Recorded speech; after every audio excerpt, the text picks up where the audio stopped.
1장 1절로 22절에 근거하여서 오늘 설교 제목이 조금 독특한데 0 더하기 1은 100, 100 빼기 1은 0, 0 더하기 1은 100, 100 빼기 1은 0이라는 설교 제목으로 여러분하고 함께 말씀을 나누도록 하시겠습니다. 요거를 따라하기는 좀 그렇고 자, 여러분 이 계산이 맞나요? 0 더하기 1은 100, 100 빼기 1은 0. 이 계산이 맞나요? 0 더하기 1은 뭐죠? 1이에요. 네, 이거는 혜윤이나 로인한테 물어봐도 1이에요. 100 빼기 1은 뭐죠? 99예요. 이게 수학적으로 맞는 계산입니다. 이게 정확한 계산이에요. 그런데 성경적으로는 0 더하기 1은 100이에요. 100 빼기 1은 0이에요. 0입니다. 왜 그러는가? 이 계산은 누가복음 15장을 계산한 것입니다. 자, 여러분하고 함께 누가복음 15장을 찾겠습니다. 누가복음 15장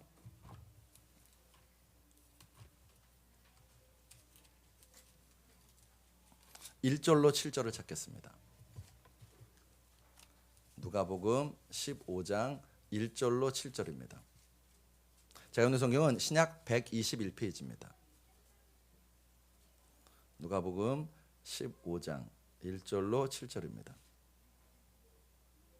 다 찾으셨나요? 네, 같이 읽습니다. 시작. 모든 세리와 죄인들이 말씀을 들으러 가까이 나아오니 바리새인과 서기관들이 수군거려 이르되 이 사람이 죄인을 영접하고 음식을 같이 먹는다 하더라.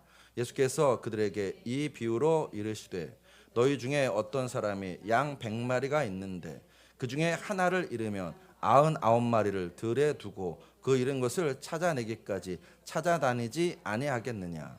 또 찾아낸즉 즐거워 어깨에 메고 집에 와서 그 벗과 이웃을 불러 모으고 말하되 나와 함께 즐기자. 나의 잃은 양을 찾아내었노라 하리라. 내가 너희에게 이르노니 이와 같이 죄인 한 사람이 회개하면 하늘에서는 회개할 것 없는 의인 99으로 말미암아 기뻐하는 것보다 더 하리라 라고 말씀합니다.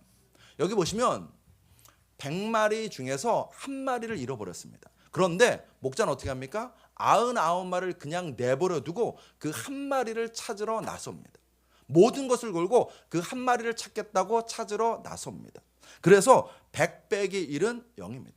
그리고 그 잃어버린 한 마리 양을 찾으면요, 성경은 말합니다. 의인 99이 기뻐하는 것보다 그 한 마리 양 때문에 더 기뻐한다고. 그래서 0 더하기 1은 100인 것입니다.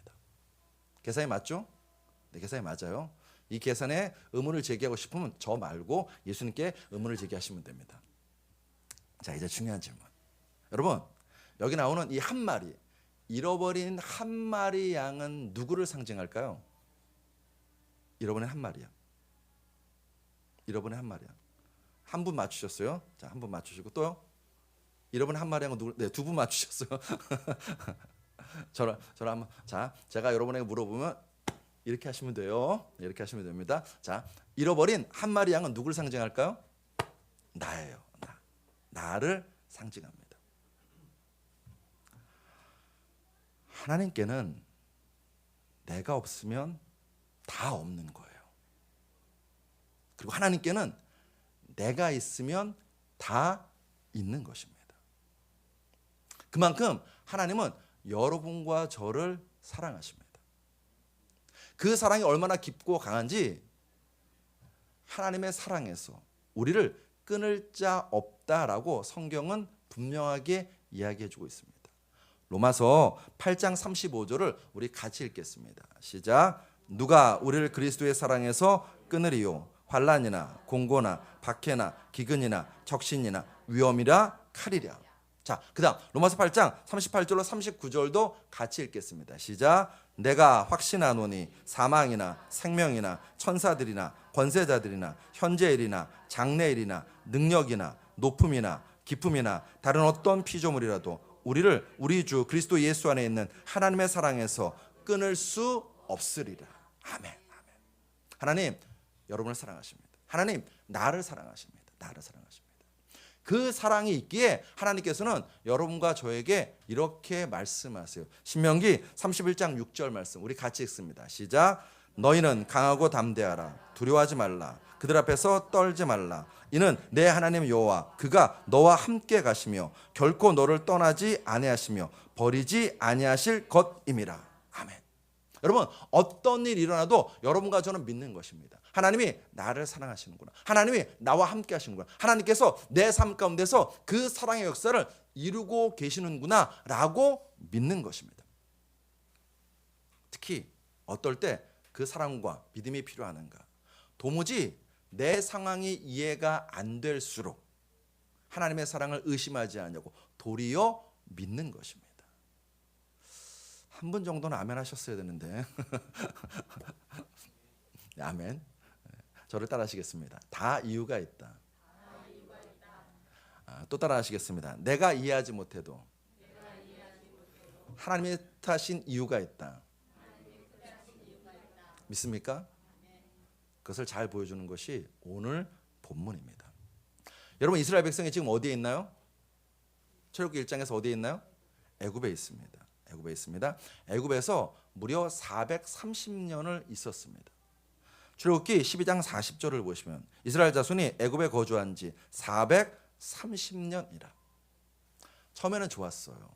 처음 애굽에 갔을 때는 좋았습니다. 왜요? 요셉이 애굽의 총리였거든요.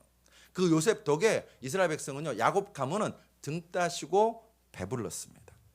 그런데 정권이 바뀌었어요. 새로운 왕조가 들어섭니다. 그리고 새로운 바로는 요셉을 알지 못하는 바로가 들어섭니다. 거기서부터 이제 이스라엘 백성이 어려워집니다. 야곱 가문, 즉 이스라엘 백성을 노예로 삼습니다. 뿐만 아니라 매일매일 중노동을 시킵니다. 그리고 여기까지는 견딜만 한데 무슨 일까지 벌어지느냐? 이스라엘 백성의 씨를 말리려고 합니다. 오늘 본문 16절 하반절에 아들이거든 그를 죽이고 딸이거든 살려두라. 위기입니다. 절체절명의 위기입니다. 여러분, 이 애굽에 이스라엘 백성이 왜 오게 되었는가? 창세기 45장을 보면 크게 세 가지 이유가 일단 나옵니다. 첫 번째, 기근 때문에 가게 됩니다. 아주 극심한 기근이 됩니다. 두 번째, 요셉이 애굽의 총리로 있으니까는요 오라고 얘기해요. 그래서 갑니다. 세 번째, 바로가 요셉의 가족들이 기근에 시달리고 있다는 얘기를 듣고 애굽으로 초청합니다. 그래서 가게 됩니다. 세 가지 분명한 이유입니다. 그런데 이것은 표면적인 이유입니다. 더 중요한 것은 야곱 가문이 애굽에 가게 된 것은 하나님의 섭리, 계획이 있으셨기 때문입니다. 창세기 46장 2절로 3절을 보시면 그 밤에 하나님이 이상 중에 이스라엘에게 나타나 이르시되 야곱아 야곱아 하시는지라. 야곱이 이르되 내가 여기 있나이다 하며 하나님이 이르시되 나는 하나님이라 내 아버지의 하나님이니 애굽으로 내려가기를 두려워하지 말라. 내가 거기서 너로 큰 민족을 이루게 하리라 라고 말씀하십니다. 야곱 가문이 애굽에 내려가게 된 것은 하나님의 섭리와 계획이었습니다. 계획에는 목적이 있죠. 어떤 목적이 있는가? 하나님께서는요 야곱 가문을 큰 민족으로 만들기 위해서 애굽에 보내십니다. 창세기 46장 3절을 다시 보시면 하나님이 이르시되 나는 하나님이라 내 아버지의 하나님이니 애굽으로 내려가기를 두려워하지 말라. 내가 거기서 너로 큰 민족을 이루게 하리라. 저를 한번 따라 하시겠습니다. 거기서. 한 번 더요. 거기서. 거기가 어딘가요? 애굽입니다. 자, 왜 하필 거기서 애굽인지는 조금 나중에 살펴보도록 하고, 일단 중요한 먼저 살필 것은 야곱 가문이 애굽에 내려갑니다. 내려갈 때 몇 명이 내려갔냐면 총 70명이라고 성경은 가르쳐 주어요. 창세기 46장 27절에 야곱의 집사람으로 애굽에 이른 자가 모두 70명이었더라. 그런데 430년 만에 남자 장정만 60만 3,550명으로 불어나요. 민수기 1장 45절과 46절을 보시면 이같이 이스라엘 자손이 그 조상의 가문을 따라 20세 이상으로, 몇 세 이상이요? 20세 이상입니다. 20세 이상을 계수했습니다. 싸움에 나갈 만한 이스라엘 자손이 다 계수되었으니 계수된 자의 총계는 60만 3,550명이었더라. 여기를 근거로 해서 여자들, 어린이들, 싸움에 나갈 수 없는 노인들까지 계산하면 최소 인원이 얼마가 나오냐면 약 200만 명이 나옵니다. 200만 명. 여러분 인구학자에게 물어보십시오. 이게 가능한 일인지. 70명이 처음 시작입니다. 430년 만에 최소 200만이 되었습니다. 인구학자에게 물어보면 이건 불가능하다고 이야기합니다. 제미나이나 챗 GPT한테 물어봐도 그럴 거예요. 불가능하다고. 왜 그러는가? 고대 사회는 유아들이 굉장히 많이 죽었어요. 태어나자마자 죽었습니다. 우리나라도 그렇죠. 10명 낳으면 반타작 내지는 일곱 건지면 잘 건지는 게 우리나라도 몇십 년 전의 일이었습니다. 더구나 이 시기는요 더 의료 기술이 발달하지 않았을 때입니다. 그때 굉장히 많은 육아들이 죽어나갔습니다. 뿐입니까? 사람들이 장수하지 않았어요. 잘해야 40세, 50세 살면 정말 장수하던 그런 시대였습니다. 그런 때에 부부가 7에서 9명을 낳고 그 7에서 9명을 낳은 그 자녀들이 다 살아 있어야만이 가능한 숫자입니다. 가능한 숫자예요. 쉽지 않죠. 불가능한 일입니다. 그런데 성경은 말합니다. 이스라엘 백성이 생육하고 번성하여 강해졌다고. 오늘 보면 7절을 보시면 이스라엘 자손은 생육하고 불어나 번성하고 매우 강하여 온 땅에 가득하게 되었더라. 여러분 이것은 하나님께서 아브라함에게 하신 약속을 지금 지키고 성취하고 계신 것입니다. 하나님께서 아브라함에게 이런 약속을 하셨죠. 창세기 12장 2절 말씀 같이 읽어볼까요? 시작. 내가 너로 큰 민족을 이루고 내게 복을 주어 내 이름을 창대하게 하리니 너는 복이 될지라. 아멘. 창세기 15장 5절 말씀도 우리 한번 같이 읽겠습니다. 시작. 그를 이끌고 밖으로 나가 이르시되 하늘을 우러러 무뼈를 셀 수 있나 보라. 또 그에게 이르시되 내 자손이 이와 같으리라. 아멘. 하나님은 지금도 이 말씀을 이루고 계십니다. 여러분 육적인 이스라엘뿐만 아니라 이 말씀은요 영적인 이스라엘도 이루어지고 있습니다. 여러분과 저는요 영적으로 보면 이 아브라함의 영적인 후손들입니다. 그래서 하늘의 별과 같이 아브라함의 육적인 후손뿐만 아니라 영적인 후손들이 매일매일 늘어나고 있습니다. 하나님이 그 약속하신 바를 성취하고 계신 것입니다. 사랑하는 성도 여러분, 아멘 크게 하셔야 돼요. 하나님은 나를 사랑하십니다. 하나님은 우리의 삶 가운데 날마다 함께 하시는 하나님이신 줄로 믿습니다. 그리고 함께 하시면서 여러분과 저의 삶 가운데서 그 하나님이 약속하신 바를 반드시 이루시는 분인 줄로 믿습니다. 이를 위해서 하나님은 여러분과 저의 삶에 찾아오십니다. 개입하십니다. 개입하셔서 우리의 삶 가운데서 하나님의 일을 행하십니다. 사람은 나를 외면할지라도 하나님은 결코 여러분과 저를 외면치 않으십니다. 반드시 찾아오셔서 하나님이 약속하신 바를 반드시 성취하시는 분이 하나님이십니다. 하나님은 스스로를 그런 하나님이라고 성경에 분명히 이야기하십니다. 성경을 열면 하나님의 이름이 굉장히 많이 등장합니다. 많이 등장하는데 그 중에서 하나님이 친히 당신의 이름을 가르쳐 주시는 장면이 있는데 그게 어디냐면 출애굽기에 나옵니다. 모세가 떨기나무 불꽃 가운데 하나님을 만납니다. 그리고 애굽에 있는 이스라엘 백성에게 가라고 사명을 받습니다. 그때 모세는요 그냥 가지 않아요. 그냥 가지 않고 하나님께 물어요. 하나님, 내가 이스라엘 백성에게 갈 텐데 가서 하나님이 누구라고 하나님의 이름이 뭐라고 해야 될지 알려주세요라고 묻습니다. 출애굽기 3장 13절에 그들이 내게 묻기를 그의 이름이 무엇이랴 하리니 내가 무엇이라고 그들에게 말하리까. 하나님의 이름을 묻습니다. 그때 하나님께서 하나님의 이름을 알려주세요. 출애굽기 3장 14절 말씀 우리 같이 읽습니다. 시작. 하나님이 모세에게 이르시되 나는 스스로 있는 자이니라. 또 이르시되 너는 이스라엘 자손에게 이같이 이르기를 스스로 있는 자가 나를 너희에게 보내셨다 하라. 아멘. 하나님의 이름이 뭐라고요? 네, 나는 스스로 있는 자 또는 나는 나. 이게 하나님이 가르쳐 주신 하나님의 이름입니다. 여러분 이 이름을 들으면요 뭔가 경외심이 생깁니다. 옴메무새를 다시 단정해야 될 것 같습니다. 그 하나님이요 저 높은 곳에서 정말 영광스러운 보좌에서 앉아 계시는 그런 아주 높은 하나님으로 이 이름이 생각됩니다. 그런데 주목할 사실은 뭐냐면 이 이름은 성경에서 출애굽기 3장에만 나와요. 나는 스스로 있는 자 아니라 라는 이 이름이 성경 다른 곳에는 등장하지 않습니다. 하나님도 하나님 자신을 드러내실 때 다른 곳에서 나는 스스로 있는 자라고 나타나지 않으십니다. 이스라엘 백성도 하나님을 찾을 때 나는 스스로 계신 분이라고 하나님을 찾지 않습니다.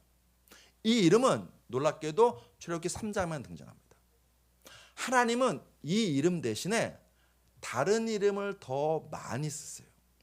더 자주 쓰세요. 어떤 이름인가? 함께 보시겠습니다. 출애굽기 3장 6절입니다. 우리 출애굽기 3장 6절 같이 읽습니다. 시작. 또 이르시되 나는 내 조상의 하나님이니 아브라함의 하나님, 이삭의 하나님, 야곱의 하나님이니라. 아멘. 사람들 앞에서 하나님 말씀하세요. 너 내가 누군지 아니? 나는 윤병국의 하나님이야. 나는 안성찬의 하나님이야. 나는 이문춘의 하나님이야 라고 말씀하시는 것입니다. 나는 윤병국의 하나님이야 라는 말씀은요 나는 병국이를 사랑해. 나는 병국이랑 친해. 나는 병국이와 늘 함께해 라는 의미인 것입니다.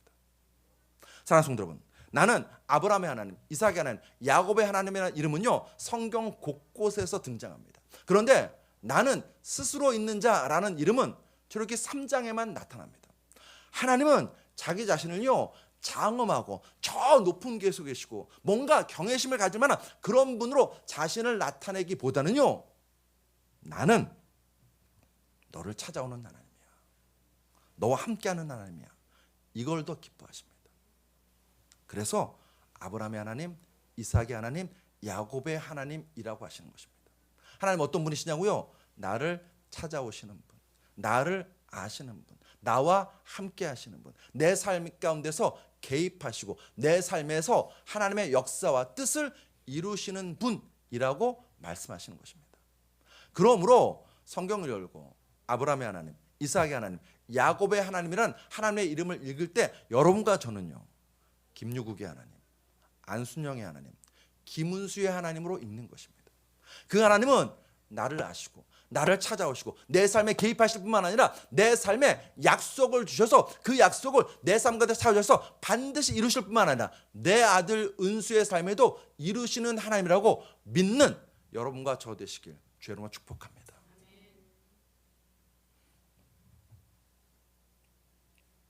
이종옥의 하나님, 고홍연의 하나님, 고혜윤의 하나님으로 성경을 읽는 거예요.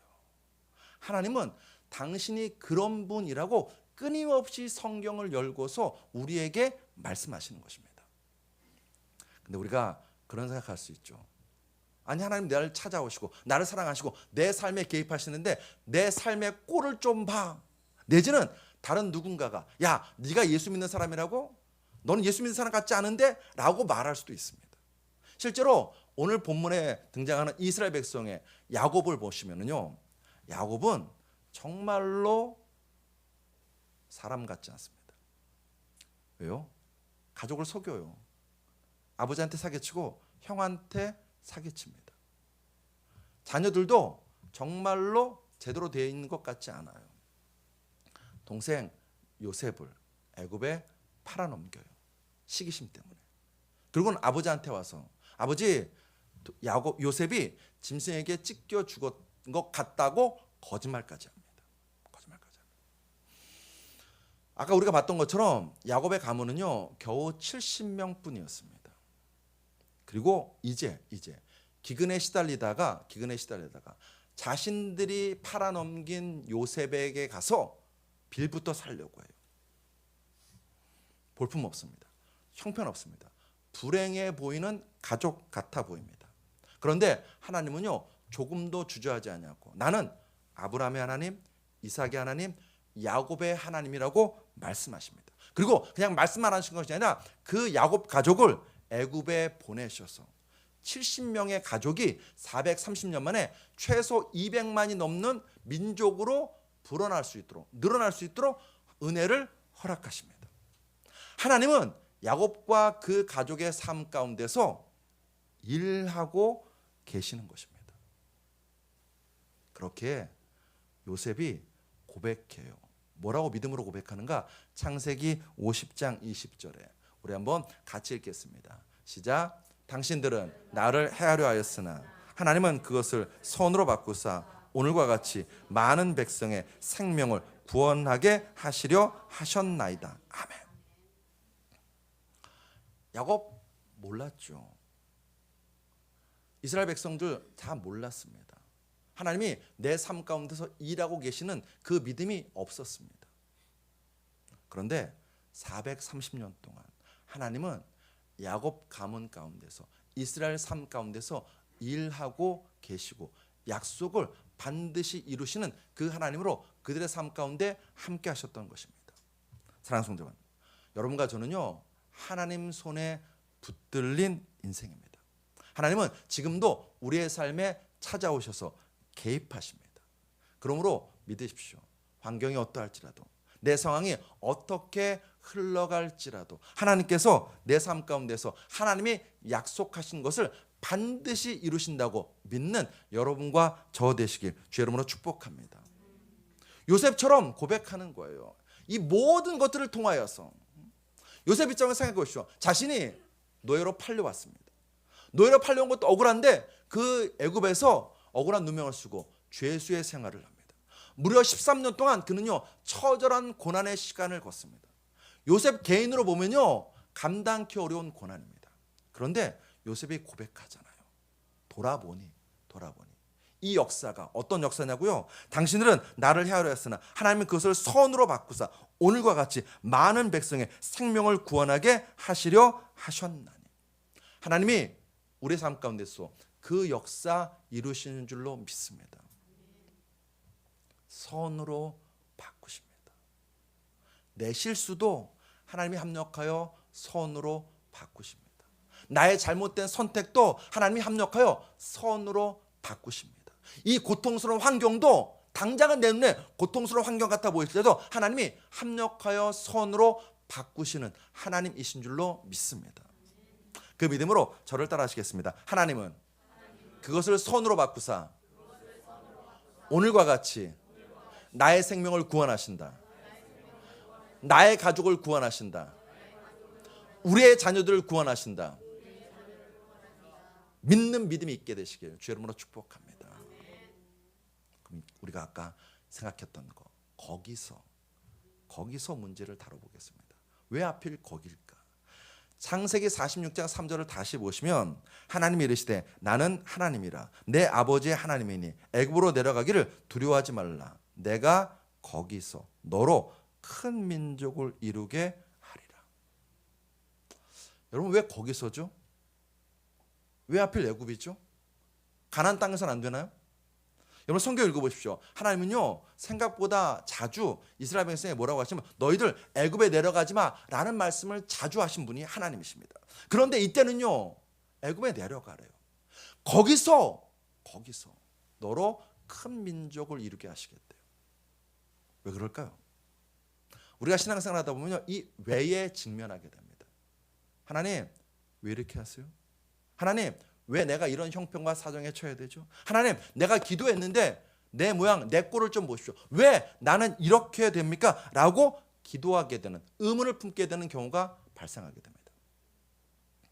여러분 그때 내가 신앙이 약해서 이런 의문을 품나 생각하지 않을 필요 없습니다. 그런 의문을 갖고 하나님 앞에 나아가면 됩니다. 그러면 하나님 답 주십니다. 성경적인 답을 살펴보기 전에 먼저 미국의 옐로우스톤 국립공원 이야기를 먼저 좀 해보도록 하겠습니다. 미국에 가면 옐로우스톤 국립공원이라는 곳이 있습니다. 미국 사람들은 지금도 그렇지만 목축업이 굉장히 중요한 사업입니다. 그런데 이 옐로우스톤 국립공원에 있는 늑대가 한번 사진을 띄워주실래요? 네, 저렇게 생긴 늑대예요. 잘생겼죠? 네, 무시무시합니다. 네, 저 늑대가 자꾸 내려와서 가축을 해치는 겁니다. 참다 못해서 결정을 내렸어요. 어떤 결정을 내렸는가? 저 늑대를 옐로스톤 국립공원에서 없애야 되겠다 해서 늑대 사냥이 시작되었습니다. 사냥이 시작되고 1926년 저 늑대를 옐로스톤 국립공원에서 완전히 씨를 말려버립니다. 포식자가 사라졌어요. 그러면 옐로스톤 국립공원 안에도 평화롭고 주변도 평화로울 것이라고 생각했어요. 그런데 몇 년이 지나자 이상한 일이 벌어집니다. 풀이 말라요. 잘 자라던 풀이 말라요. 나무가 자라지 않아요. 푸르렀던 산림이 점점 메말라가는 것입니다. 뿐만 아니라 잘 살고 있었던 비버, 독수리, 오소리, 여우 등이 사라지는 것입니다. 그리고 강줄기도 말라가는 거예요. 원인이 뭘까? 이제 학자들이 고민했겠죠. 찾은 게 뭐냐면 그 다음 사진 한번 보여주실래요? 저놈들입니다. 엘크라는 놈들이에요. 엘크. 사슴의 일종인데 우리가 보는 사슴은 귀엽고 이렇게 정말 예쁘죠. 저기 사슴은 저 사슴들이 얼마나 큰지 그 다음 사진을 보시겠습니다. 크기가 감당이 되시나요? 저 나이 드신 노인분들이 저렇게 노인이 작게 보일 정도로 저 엘크가 굉장히 큰 애들입니다. 큰 애들. 네. 저를 보여주세요. 잘생긴 저를 보여주세요. 저놈들이 자기를 잡아먹는 포식자가 없어지자 기하급수적으로 새끼가 늘어나고 엘크의 수가 늘어나는 거예요. 그러면서 닥치는 대로 풀을 먹는 거예요. 풀 먹는 것이 아니라 작은 나무도 닥치는 대로 먹어치우는 것입니다. 엘크의 수가 늘어나서 그 수가 늘어난 만큼 그 엘크들이 그러니까 자연의 풀과 나무를 닥치는 대로 먹어치우자 그 영향이 그냥 풀에만 미치는 것이 아니라 그 풀을 먹고 자라는 다른 초식 동물에게도 영향을 미쳐서 그들이 살지 못하는 거예요. 이제 초식 동물이 살지 못합니다. 그러면 초식 동물이 살지 못하면 무슨 일이 벌어질까요? 그 위에 육식 동물이 살지 못하는 거예요. 살지 못하는 거예요. 그 더 놀라운 사실은요. 풀과 나무가 사라지자 강줄기가 메말라가는 것입니다. 이래서는 안 되겠다 싶어서 결단을 내립니다. 결단을 내려서 1995년에 캐나다에서 야생 늑대를 들여옵니다. 야생 늑대를 들여와서 이 옐로스톤 국립공원에 풀어놓아요. 풀어놓습니다. 여러분 신문기사 찾아보면 이 기사 되게 많이 나옵니다. 풀어놓습니다. 어떤 일이 벌어지는가? 사시나무와 버드나무가 6년 만에 갑자기 2배로 큽니다. 평소엔 그렇게 크지 않은데 2배로 커버립니다. 그리고 새들이 날아들기 시작합니다. 뿐만 아니라 멸종되었던 비버가 돌아와서 강둑을 만들기 시작합니다. 그리고 거기에 수달, 오리, 어류들이 서식하기 시작합니다. 토끼와 쥐가 늘어납니다. 토끼와 쥐가 늘어나니까 그것들을 잡아먹는 여우, 쪽제비, 오소리, 독수리가 돌아오기 시작합니다. 그리고 강도 살아나요. 강의 구비가 줄어들고 침식도 줄어들기 시작합니다. 뿐만 아니라 급류 지역이 물이 공급되는 것이 늘어나고 웅덩이가 많아집니다. 거기서 풍성한 자연 환경이 갖춰지는 것입니다. 즉 생태계가 복원되기 시작하고 생태계가 살아나기 시작하는 것입니다. 여러분 우리가 생각해 늑대는 포식자입니다. 늑대는 죽음을 불러오는 놈입니다. 그래서 늑대를 없애렸어요. 근데 늑대가 없어지자 어떻게 돼요? 다른 자연환경도 다 죽어지는, 사라지는 일이 일어나는 것입니다. 반대로 그 늑대를 다시 가지고 왔더니 생명이 풍성케 되는 역사가 일어났습니다. 여러분 야곱 가문에게 이 애굽은 늑대와 같은 존재였습니다. 창세기를 잘 읽어보시면 아브람과 이삭과 야곱이 가나안에 계속 살고 있었으면은 그 생명을 보존하기가 되게 어려웠어요.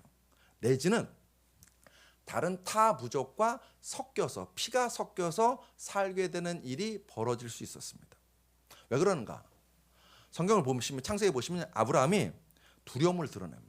창세기 20장 11절에 아브라함이 이르되 이곳에는 하나님을 두려움이 없으니 내 안으로 말미암아 사람들이 나를 죽일까 생각하였으며, 이삭은 생명보다 더 소중한 우물을 계속해서 뺏기는 일이 벌어집니다. 창세기 26장 19절로 20절 이삭의 종들이 골짜기를 파서 샘 근원을 얻었더니 그날 목자들이 이삭의 목자와 다투어 이르되 이 물은 우리의 것이라 하매, 야곱도 생명의 위협을 느꼈습니다. 창세기 34장 30절에 야곱이 시므온과 레위에게 이르되 너희가 내게 화를 끼쳐 나로 하여금 이 땅 주민 곧 가나안 족속과 브리스 족속에게 악취를 내게 하였도다. 나는 수가 적은즉 그들이 모여 나를 치고 나를 죽이리니 그러면 나와 내 집이 멸망하리라.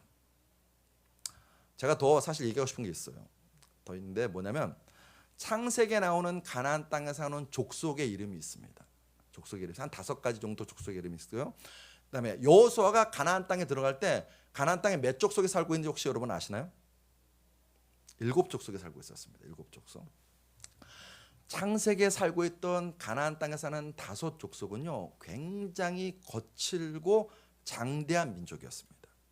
근데 놀라운 사실은요, 여호수아가 가나안 땅에 입성할 때 살고 있던 7족속의 이름과 비교해 봤더니 하나인가 2개만 남고 나머지 3, 4은 다 사라졌어요.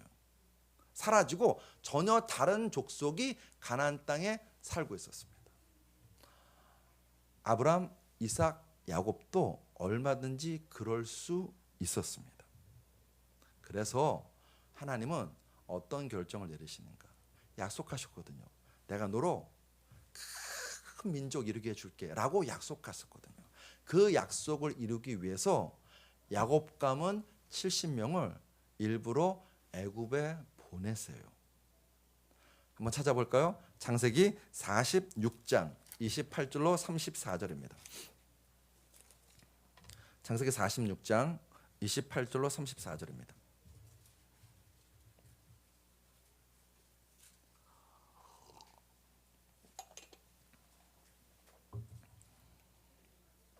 창세기 46장 28절로 34절.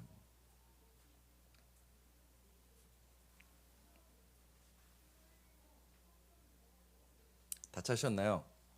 네, 다 찾으신 것 같으니까 우리 같이 읽습니다. 시작. 야곱이 유다를 요셉에게 미리 보내어 자기를 고센으로 인도하게 하고 다 고센 땅에 이르니 요셉이 그의 수레를 갖추고 고센으로 올라가서 그의 아버지 이스라엘을 맞으며 그에게 보이고 그의 목을 어긋맞춰 안고 얼마 동안 울매 이스라엘이 요셉에게 이르되 내가 지금까지 살아있고 내가 네 얼굴을 보았으니 지금 죽어도 족하도다. 요셉이 그의 형들과 아버지의 가족에게 이르되 내가 올라가서 바로에게 아뢰어 이르기를 가나안 땅에 있던 내 형들과 내 아버지의 가족이 내게로 왔는데 그들은 목자들이라 목축하는 사람들이므로 그들의 양과 소와 모든 소유를 이끌고 왔나이다 하리니 바로가 당신들을 불러서 너희 직업이 무엇이냐 묻거든 당신들은 이르기를 주의 종들은 어렸을 때부터 지금까지 목축하는 자들이온데 우리와 우리 손조가 다 그러하니이다 하소서.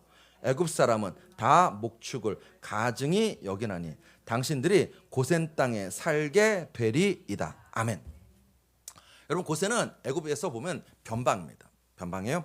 그 지역에 야곱 가문이 살게 합니다. 의도적으로 살게 합니다. 왜 그러는가? 여기 나오는 것처럼 애굽인들은 목축하는 사람들을 굉장히 멸시했습니다. 목축 자체를 멸시하고 그 목축하는 사람들을 멸시했습니다. 그래서 그 목축하는 사람들과 가까이 하기를 싫어했습니다. 어느 정도인가? 어느 정도냐면 창세기 43장 32절을 제가 읽어드리겠습니다. 그들이 요셉에게 따로 차리고 그 형제들에게 따로 차리고 그와 함께 먹는 애굽 사람에게도 따로 차리니 애굽 사람은 히브리 사람과 같이 먹으면 부정을 입었음이었더라. 이 자리가 어떤 자리냐면 요셉이 총리로서 자기 형제들을 위해서 잔치자리를 베푼 자리입니다. 굉장히 중요한 자리고 성대한 자리죠. 그런데 그 자리의 주인이 누구냐고요? 요셉이에요. 총리 요셉입니다. 요셉이 총리로 있음에도 이 성경 말씀 보면 뭐라고 나옵니까? 애굽 사람에게도 따로 차리니 라고 나옵니다. 같이 밥 먹지 않습니다. 애굽 사람은 히브리 사람과 같이 먹으면 부정을 입었음이었더라. 표면적인 이유만 보면 애굽 사람이 이스라엘 가문을 즉 야곱 가문을 굉장히 멸시하고 무시하는 것처럼 보입니다. 그런데 실상을 알면 하나님의 은혜입니다. 하나님의 은혜입니다. 고센 지역에서 야곱 가문은, 이스라엘 백성은 신앙의 순수성을 지킵니다. 애굽인들과 같이 섞여 살았다면요, 그들은요 자기의 의지로서는 감당이 안 되는 압박을 받았을 것입니다. 어떤 압박이냐? 태양신을 섬기는 압박을 받았을 것입니다. 여러분 잘 아시는 것처럼 요셉은요 누구하고 결혼합니까? 태양신을 섬기는 제사장의 딸들과 결혼합니다. 애굽의 바로가 그렇게 명했기 때문에. 나머지 이스라엘 백성들도 얼마든지 그렇게 자신들의 신앙의 순수성을 잃어버리고 애굽 사람을 따라서 태양신을 섬길 수 있었습니다. 그런데 고센 지역에 따로 떨어져 있으면서 여호와 신앙을 지킬 수 있었습니다. 두 번째, 혈통의 순수성도 지킬 수 있었습니다.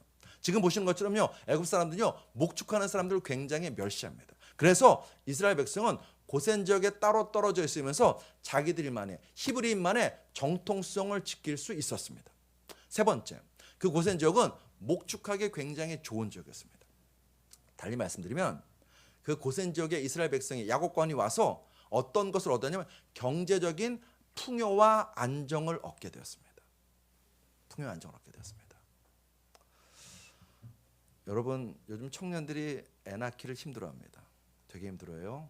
불쌍히 여기셔야 됩니다. 뭐라고 하시면 안 됩니다. 이해할 수 있어요.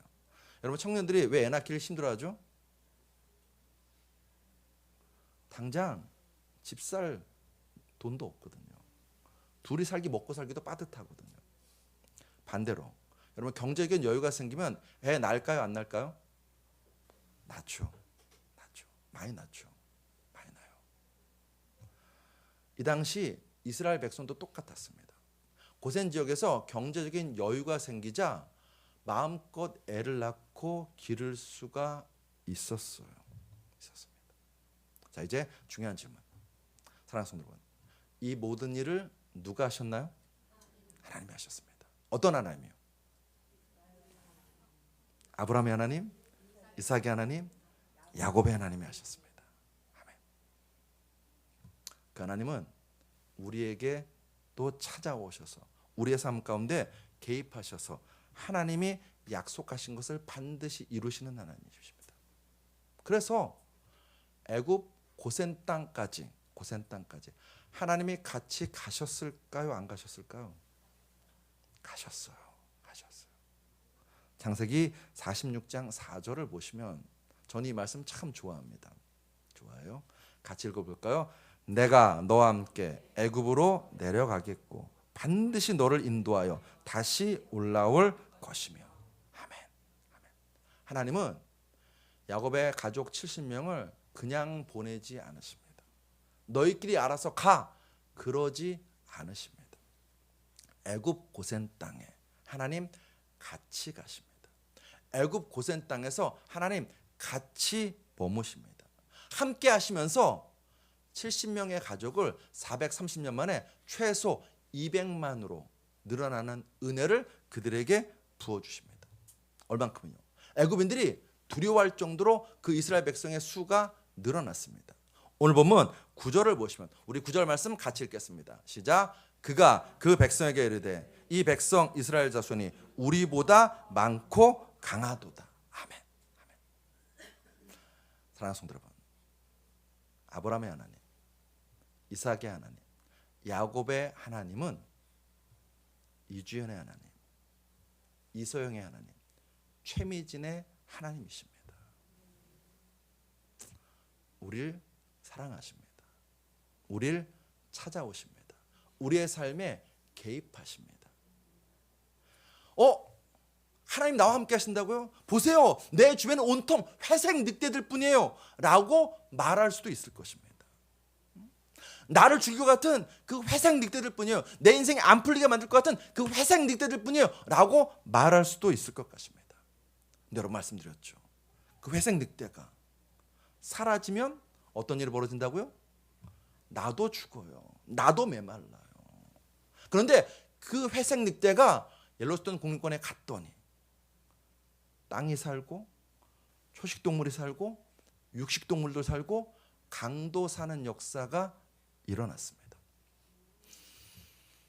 우리 입장에서 봤을 때는요, 이스라엘이 가나안 땅에 계속 있으면 되지, 그게 약속의 땅이잖아 라고 생각할 텐데, 하나님 보시기엔요, 이스라엘 백성이 애굽에 가는 게 필요했어요.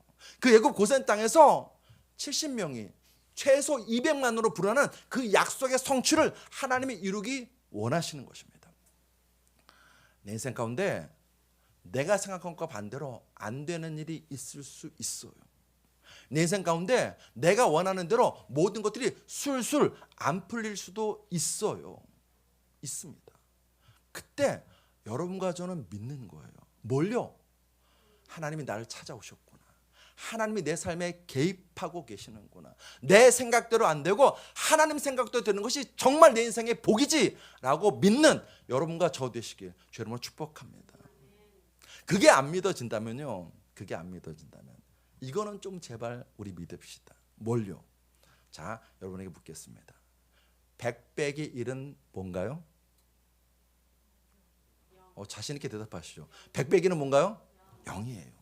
0 더하기 1은요? 100입니다. 하나님께 나 없으면 다 없는 것입니다. 하나님께는 나 있으면 다 있는 것입니다.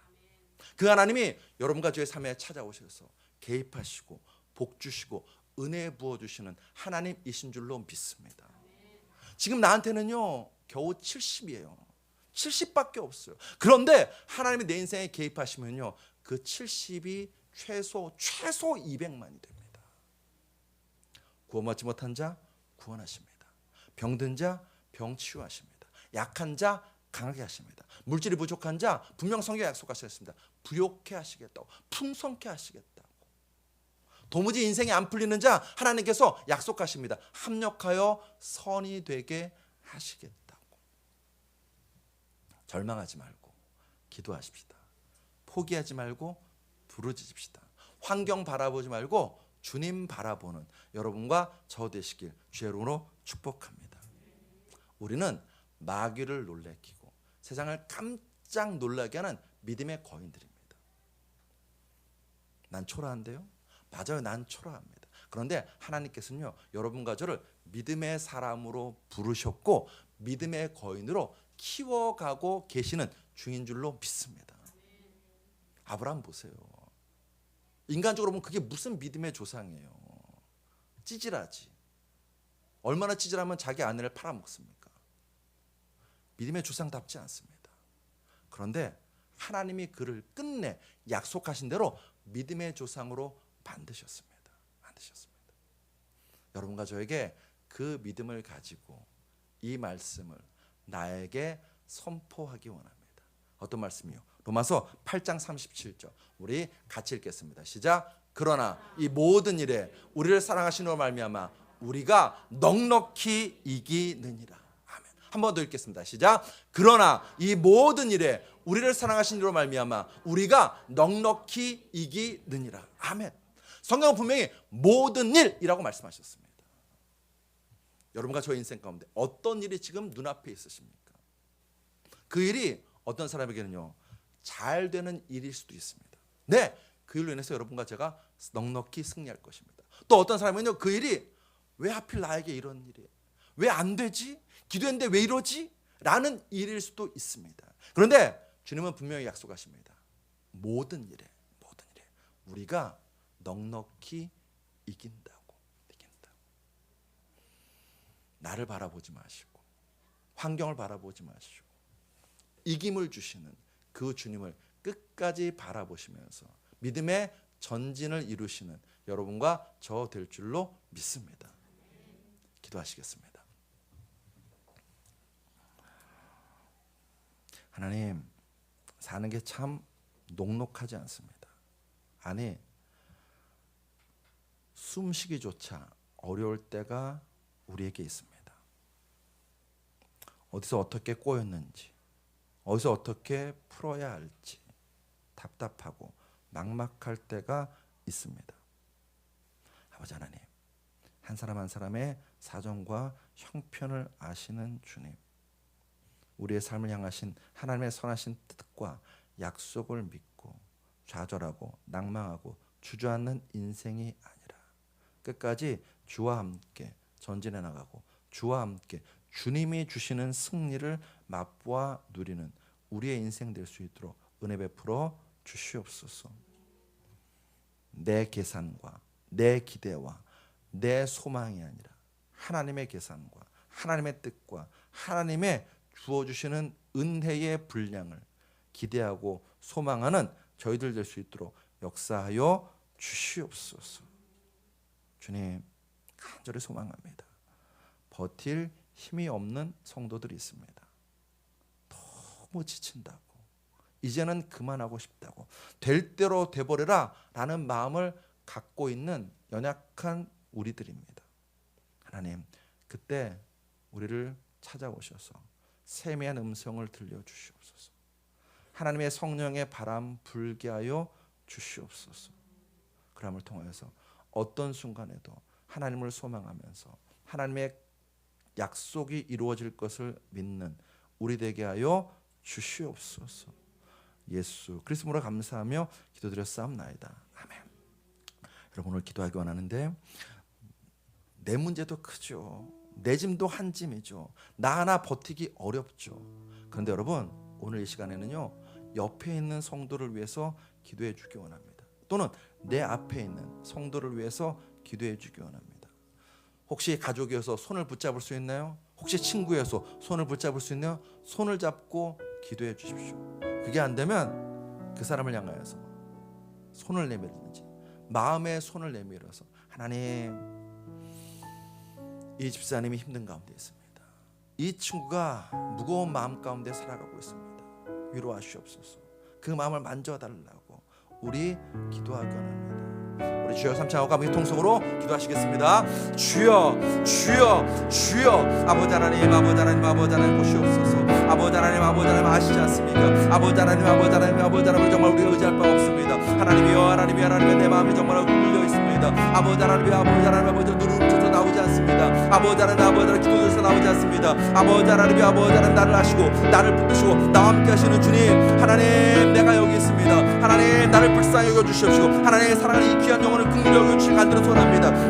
위로가 필요합니다. 만지심이 필요합니다. 말씀이 필요합니다. 성령의 역사가 필요합니다. 기도가 필요합니다. 응답이 필요합니다. 주의 역사가 필요합니다. 아버지 하나님이여, 아버지 하나님, 아버지 하나님 간절히 소원합니다. 이 사랑하는 주의 백성을 한 사람 한 사람을 긍휼히 여기시고 또 긍휼히 여기시는 그 주의 은혜가 넘치는 우리를 다 될 수 있도록 주님 붙잡아 주시옵소서. 고통하고 절망하고 좌절할 때마다 나를 일으키시는 그 주를 맛보아주는 저희 될 수 있도록 역사하시기 간절히 소원합니다. 하나님의 사랑이 필요합니다. 하나님의 손길이 필요합니다. 하나님의 만짐이 필요합니다. 하나님의 능력이 필요합니다. 하나님이여, 다른 것도 어떤 것에 나의 소망이 없습니다. 오직 주님께 우리의 소망이 있사오니 주여 역사하시옵소서. 주여 찾아봐 주시옵소서. 주여 말씀하여 주시옵소서. 주여 일으켜 주시옵소서. 주여 위로하여 주시옵소서. 주여 안아 주시옵소서. 간절히 소원합니다. 하나님, 주의 따뜻한 손길이 필요합니다. 주의 따뜻한 위로가 필요합니다. 주의 따뜻한 만짐이 필요합니다. 무엇보다 하나님의 약속이 필요합니다. 하나님 나에게 약속하시옵소서. 하나님 그 약속을 이루어 주시옵소서. 그 약속을 이루어지는 그 과정마다 하나님 함께 하시는 역사를 체험하고 경험하는 저희를 다 될 수 있도록 주님 역사하시고 기름 부어 주시옵소서. 눈에 보이지 않는다고, 손에 잡히지 않는다고 좌절과 절망의 인생에 따라 도와주시고 오직 주의 사랑하는 영광에서 기뻐하고 또 기쁨을 함으로 아버지 미래의 천지를 이루는 우리를 다 될 수 있도록 주님 역사하시고 인도하시고 기름 부어 주시옵소서. 주님을 사랑합니다. 주님만 의지합니다. 주만 바라봅니다. 주여 거룩한 영광과 능력으로 충만하면 우리의 모두가 될 수 있도록 주님 역사하시고 일하시고 기름 부어 주시옵소서. 예수 영으로 충만하면 우리의 삶 될 수 있도록 주님께서 붙들어 주십시오. 하나님의 역사하시고 찾아오시는 그 은혜를 누리고 또 누리는 저희들 될 수 있도록 아버지 붙잡아 주시옵소서. 사랑하는 아들아 일어나라. 사랑하는 딸아 일어나라. 사랑하는 아들아 내가 너와 함께한다. 사랑하는 딸아 내가 너를 치료한다는 그 주의 음성을 들려주고 들려주는 저희들 다 될 수 있도록 주님 붙잡아 주시옵소서. 우리의 삶 가운데서 어떤 고난과 어떤 절망과 어떤 고통이 있을지라도 아버지 하나님 뒤로 물러지 않도록 도와주시고 믿음으로 전진해 나가는 저희들 다 될 수 있도록 주님 축복하시고 기름 부어 주시옵소서. 예수의 영으로 충만하면 우리의 삶 될 수 있도록 주님이 붙으시고 역사하여 주시옵소서. 오직 주만이 하시면 됩니다. 오직 주만이 하시면 됩니다. 오직 주만 바라봅니다. 주여 주의 권능한 두 옆팔로 우리를 붙들어 주시옵소서. 하나님의 사랑이 필요합니다. 무엇보다 우리 자신을 긍휼히 여겨주십시오. 우리의 모든 삶을 긍휼히 여기심을 통해서 우리의 모든 일터에서 우리의 모든 가정에서 하나님의 위로하심과 하나님 만지신 역사와 하나님의 언약을 주시는 그 은혜를 그리고 또 누리는 저희들 다 될 수 있도록 주님 역사하시고 기름 부어 주시옵소서. 아버지 하나님 주님을 찬양합니다. 홀로 영광 받아 주시옵소서. 아버지 하나님 주를 높이 원합니다. 오직만 높이 원하면 저희의 삶 될 수 있도록 주님께서 역사하시고 은혜 베풀어 주시옵소서. 아버지 감사합니다. 거룩한 영으로